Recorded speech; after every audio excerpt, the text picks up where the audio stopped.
would first like to thank the GDA for giving me this opportunity to speak before this August gathering and interact with the distinguished participants and the speakers of this conference. You deserve all the commendation for the excellent arrangements made for the conference and bringing together people from diverse backgrounds and different perspectives together. I'm sure each one of us would have enriched and become better in the last 2 days. Before I formally deliver the valedictory address, I would like to clarify that whatever I speak is my personal view and should not be taken as the views expressed in my official capacity. Further, whatever I say should be done should not be taken as things which have not been done or which are not being done. I've generally kept it in the form of what needs to be done, because a lot of these information may not be available in the public domain and may not be desirable.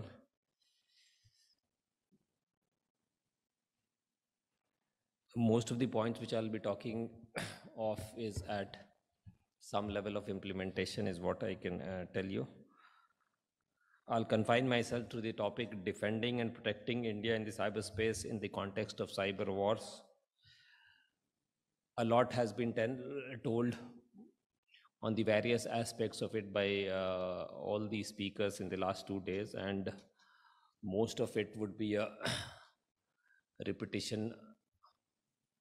But still, I'll try to build up the theme by which we can defend and protect India in this information age.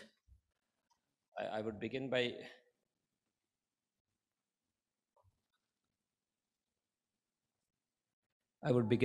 saying that the security experts often observe that the next war will be fought not on land, air, water, or underwater, but in the virtual cyberspace. And as my previous speakers have said, this is mainly because of the increased dependence on cyberspace for almost everything. And this has been possible because of the huge processing power and memory available cheaply, development of big data analytics and the AI/ML technologies to handle the big data which is being generated these days, development of the industrial control systems and the distributed control systems, the Digital India vision of the Government of India, which Dr. Alphonse also was talking today. And last but not the least, the COVID pandemic, which forced work from home even in these strategic institutions, has ensured that what the security experts are observing will actually be true. The other reasons for this is the fact that in the cyberspace, the enemy can operate from anywhere. The resources required for the offensive is relatively less. The attribution is difficult. The economy of the adversaries can be badly hit through these.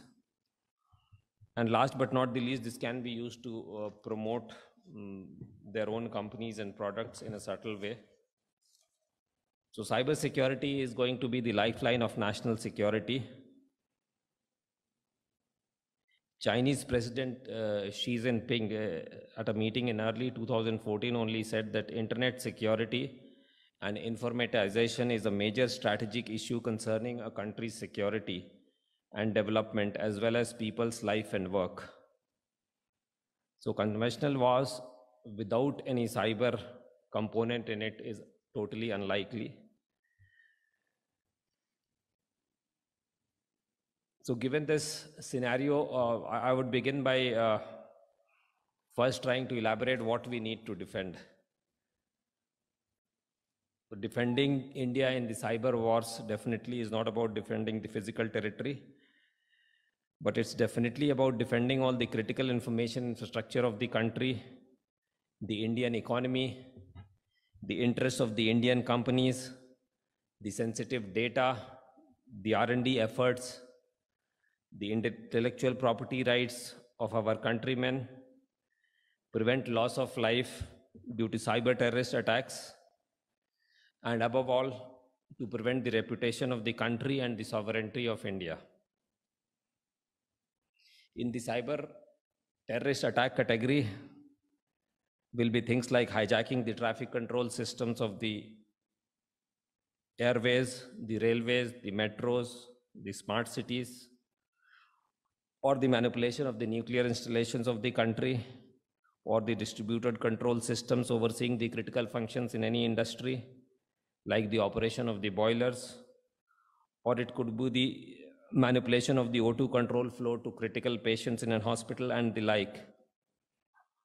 In view of the vision of our Honorable Prime Minister to use digitization in improving the health care service delivery in a big way, as elaborated by Mr. Alfonso also today, the concerns regarding cybersecurity in the health sector has to be addressed on priority.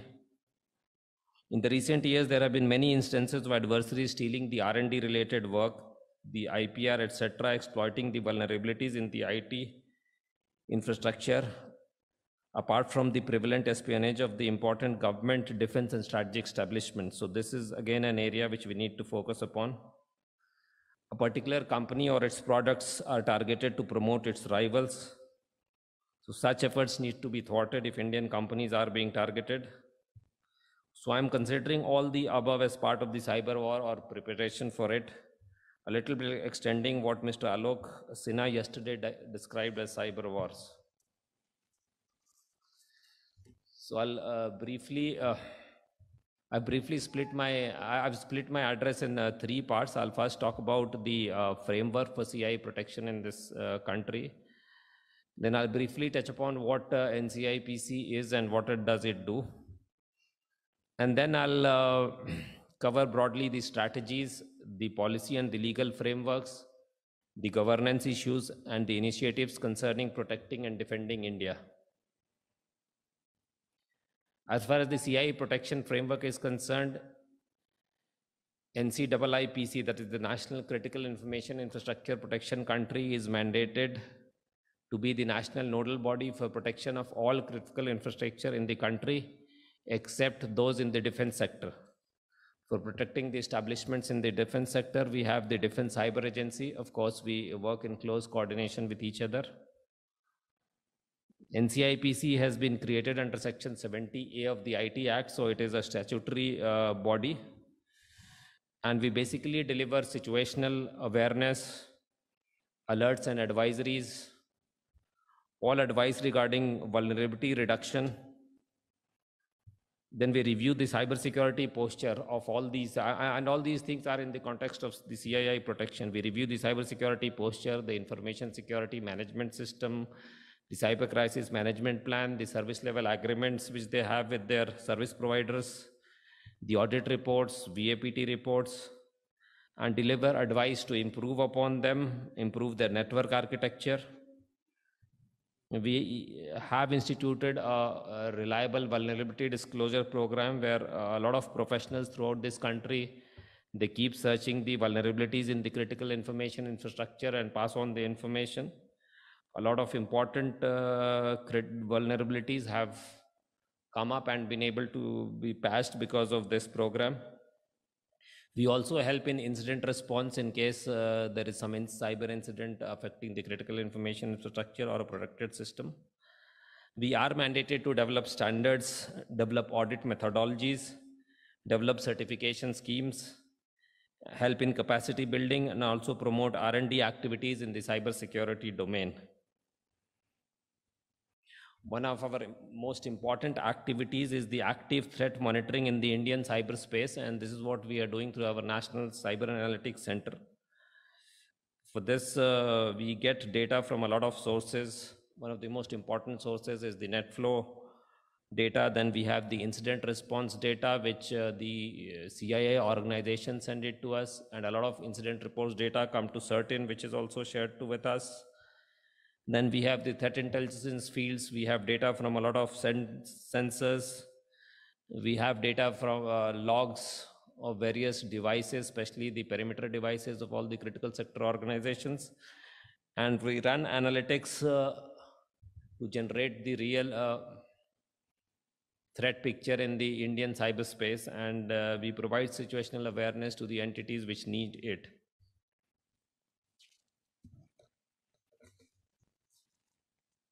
Now I'll briefly touch upon what we mean by the critical information infrastructure in the Indian context. We have in fact identified 7 critical sectors within the country.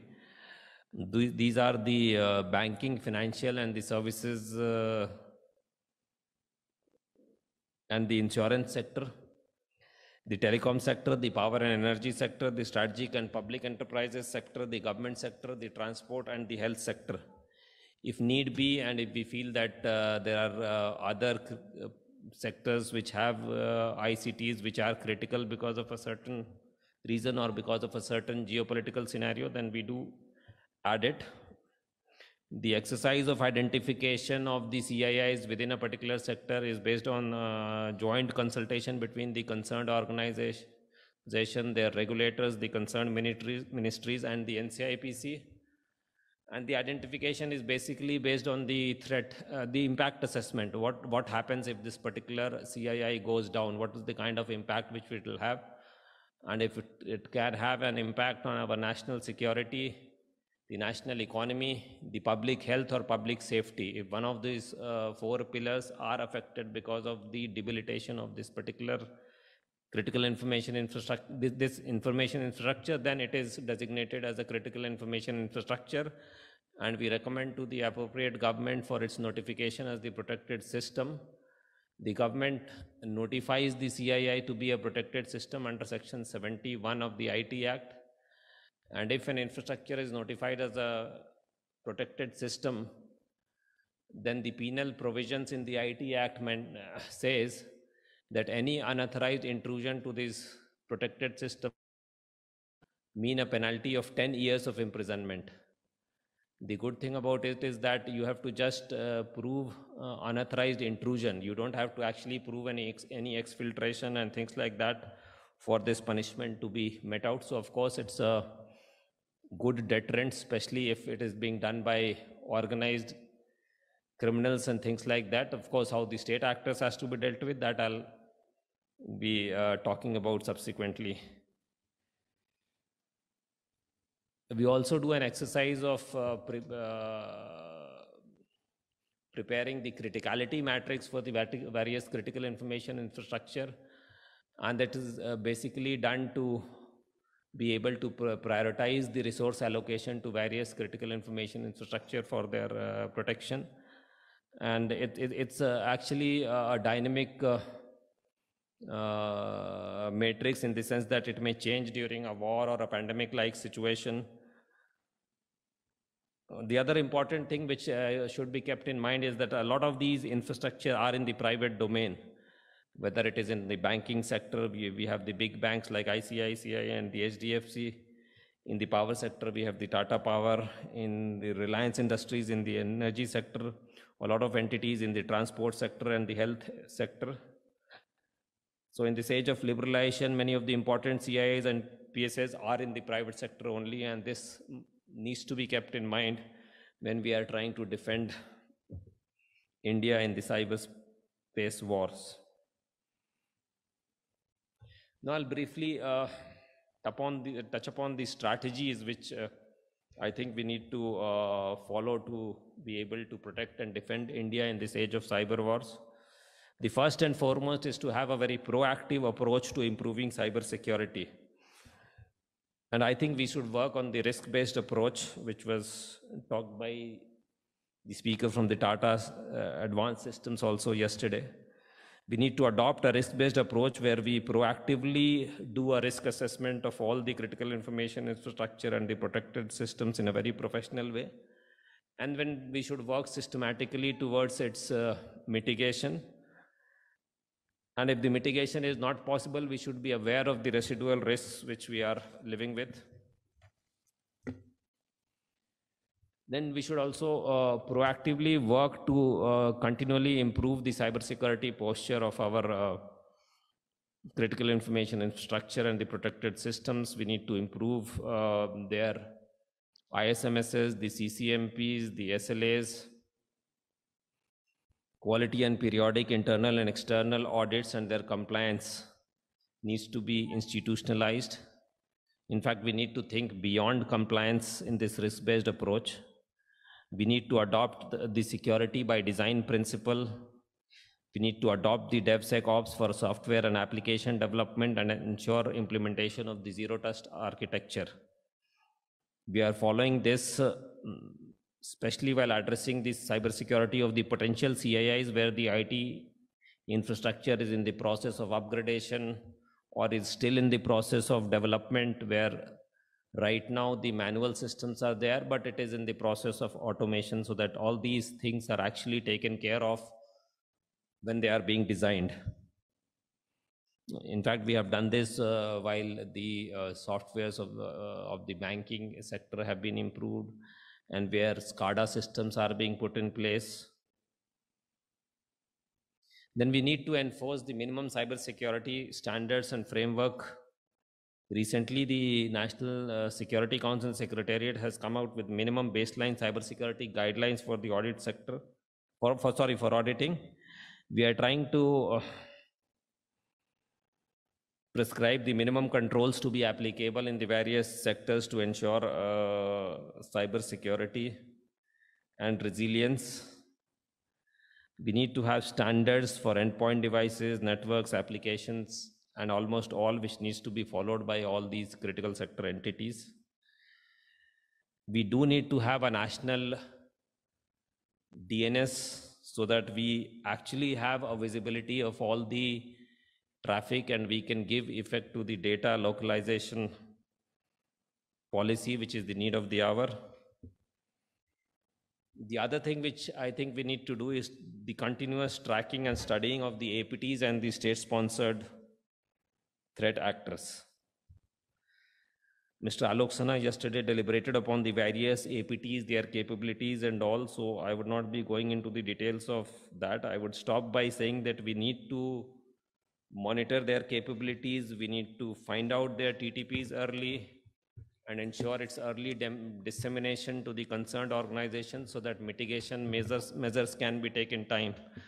Without knowing the capabilities of the adversaries, we may end up doing disproportionate response or disproportionate preparation, very high or very low, either of which may not be desirable. We need to continuously do threat hunting in the Indian cyberspace and well as at the border gateways, some of which we are already doing through our National Security Analytics Center. We need to promote the flourishing of Indian cybersecurity companies and researchers who can also help us in giving independent feedbacks and their reports about the APTs.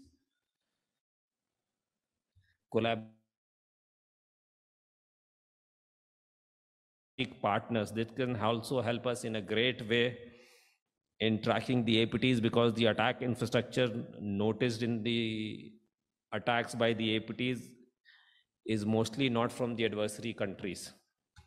So this is an area where we need to develop a collaboration with the right partners so that we have better and early visibility of and take remedial measures in time. We need to have a national malware laboratory or a repository to support these efforts, and its access needs to be provided to all the researchers. We need massive development of the forensic capabilities to be able to do the right attribution,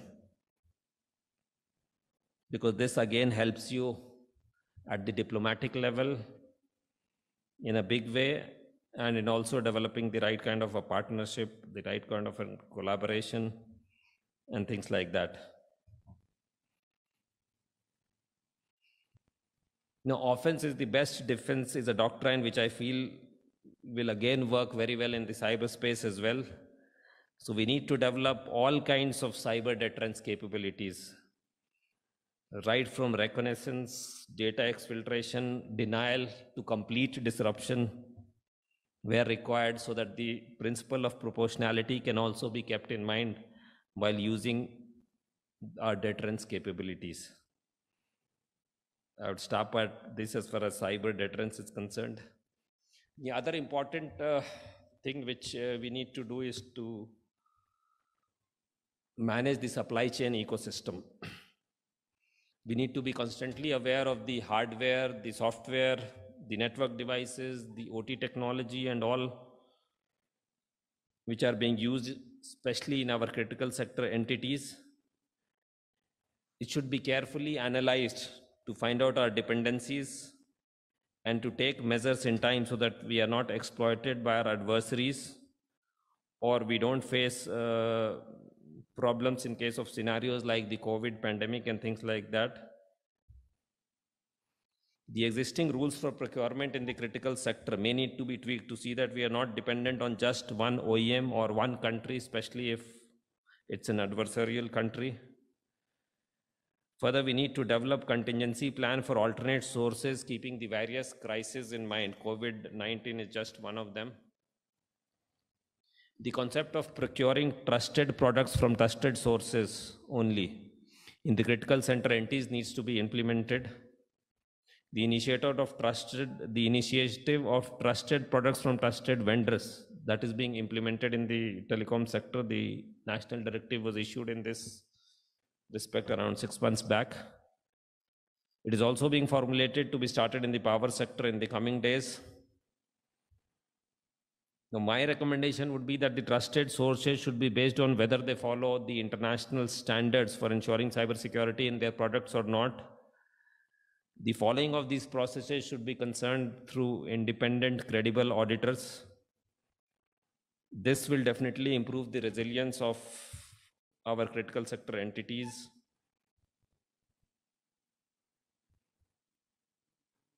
Then, as General Sani yesterday pointed out, we do need to develop the test bed capabilities to be able to test products for backdoors when the procurement option is only through foreign OEMs.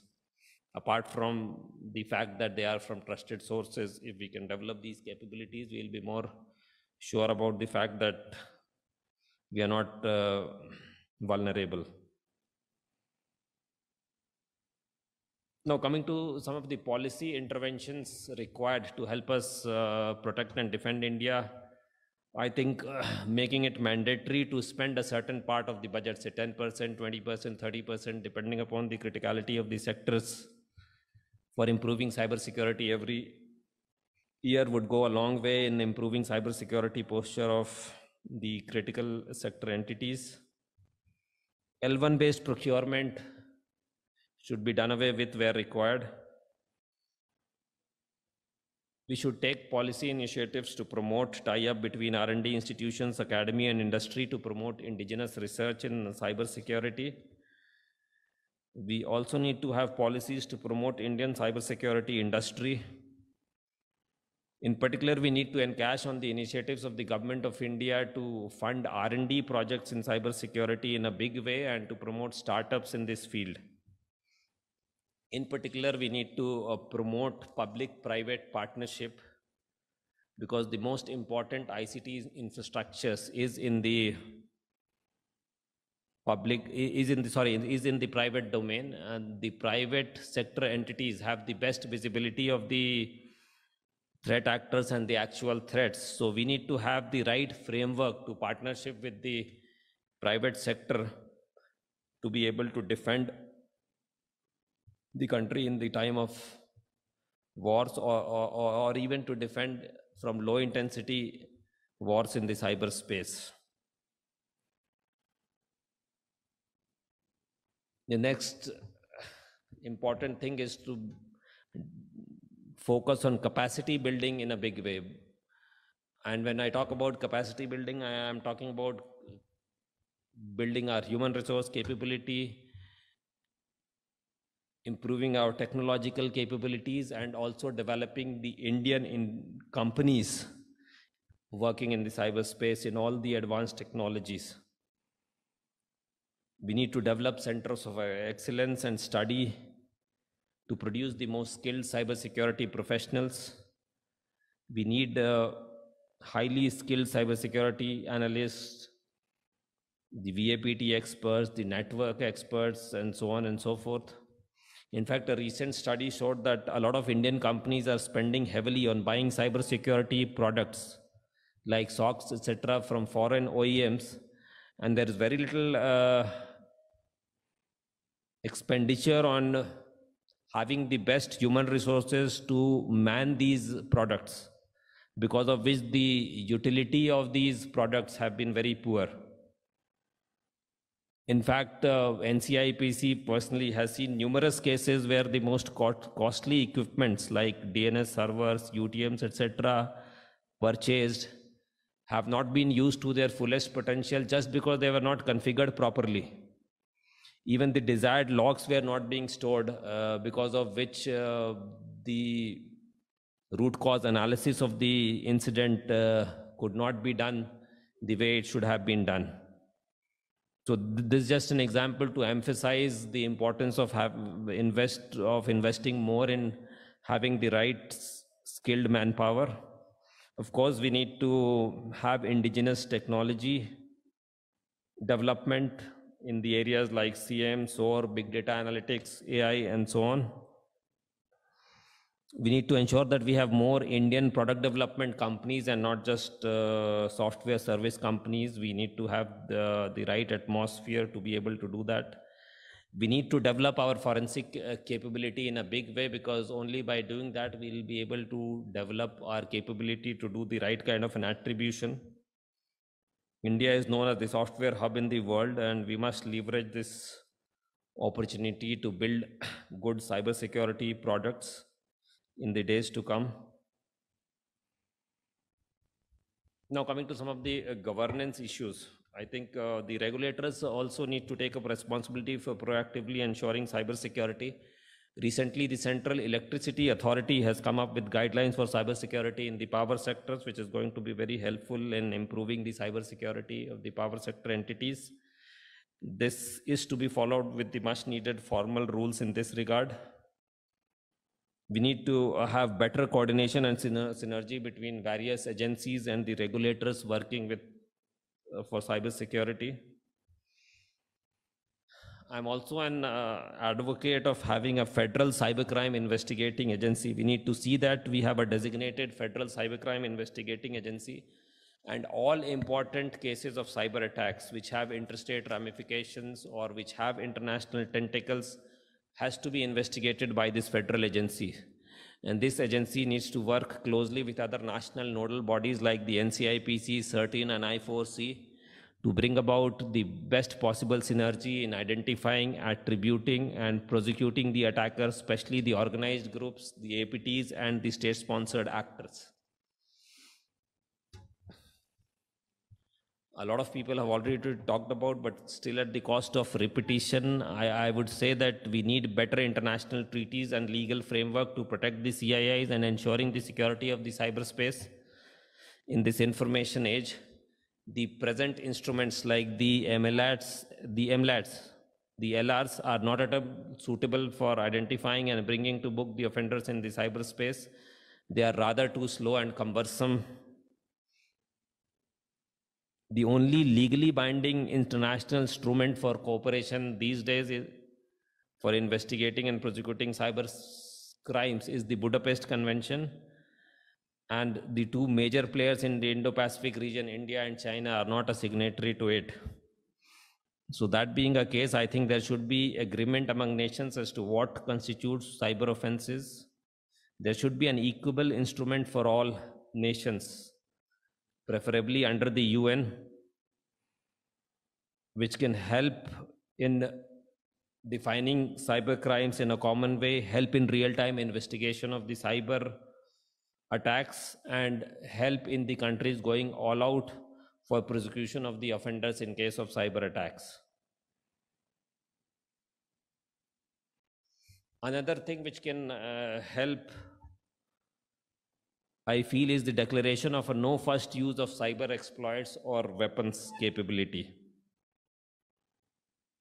This, I feel, is also an achievable goal towards which can be reached given sincere efforts are made. This declaration is required to be made by all countries, especially those having cyber offensive capabilities, as was done to prevent the misuse of nuclear warheads. We need to use all channels like citizen forums, the right bodies, the regional blocs, the diplomatic channels to engage bilaterally as well as multilaterally to arrive at a consensus on this at the earliest. Unilateral declaration by regional powers or bilateral declarations between important nations like India and China can also be important beginning in this regard.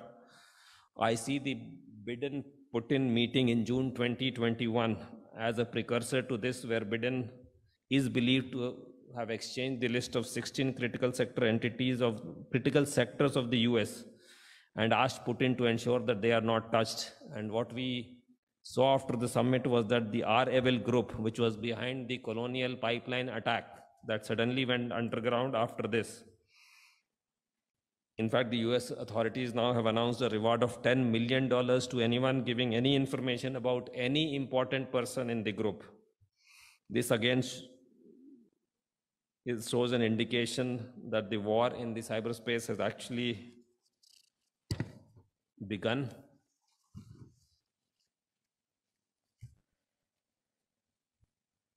Lastly, I'll talk about improving our own legal framework, which can help us in defending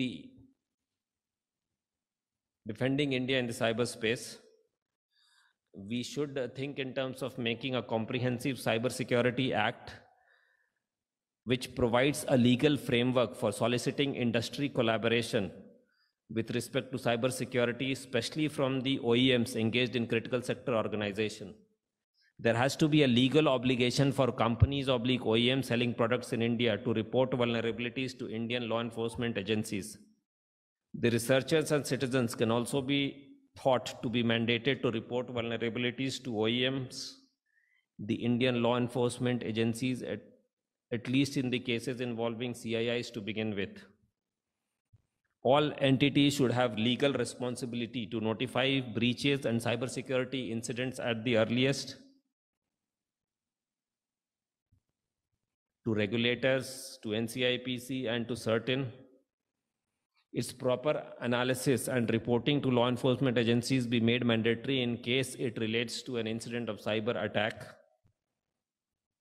As you would all be aware, US has a few days back, made it mandatory for all its banking utilities to report to regulator within 36 hours of them discovering that the incident has happened, and to its customers as soon as possible.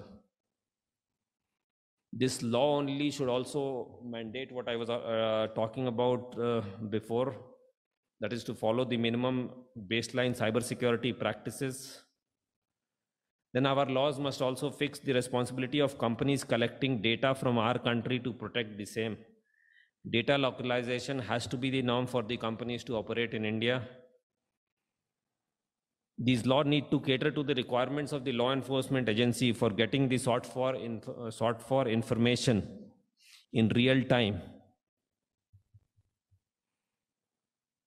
And lastly, we need new procedural laws to deal with cybercrime and its investigation and prosecution. The old Evidence Act and the CRPC, I think, is not suitable, and they were written at a time when this technology did not exist. So I think instead of doing bits and pieces of changes in the CRPC and the Evidence Act, it's better we formulate a totally new procedural law to handle cyber crimes.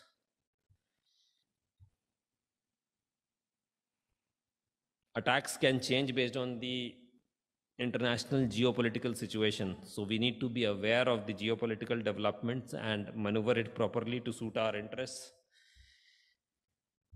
In the end, I would like to end by saying that with the forums like these and the think tanks like you available in the country, we'll definitely be able to protect and defend India in the cyber wars. I would like to formally once again thank the Global Dialogue Forum and the Konrad Adenauer Foundation for having organized this event at a lovely place, I would say, far from Delhi, where there's no pollution and you can enjoy the greenery and all. You deserve all the compliments for bringing everyone together, for making us richer than what we were 2 days before. And thank you all in the end for the patient listening. Thank you, and Jai Hind.